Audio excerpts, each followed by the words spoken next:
महाबळेश्वर येथून उगम पावते व पुढे वाहत जाऊन ती कराड या ठिकाणी कृष्णा नदी जाऊन मिळते.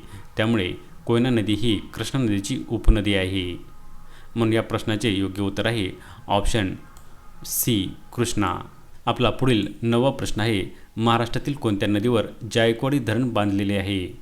आणि आपले ऑप्शन आहेत option A Godavari, option B Krishna, option C Tapi आणि ऑप्शन डी भीमा नदी.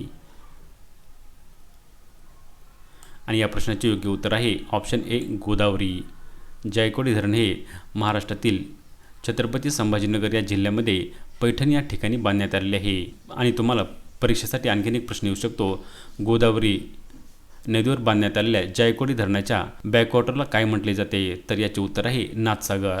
त्यामुळे या प्रश्नाचे योग्य उत्तर आहे गोदावरी नदीवर जायकवाडी हे धरण बांधलेले आहे. आपला पुढील 10वा प्रश्न आहे, वर्धा नदी ही कोणत्या नदीला जाऊन मिळते? आणि आपले ऑप्शन आहेत option A Godavari, option B Krishna, option C Tapi आणि ऑप्शन डी भीमा. तर या प्रश्नाचे योग्य उत्तर आहे ऑप्शन ए गोदावरी.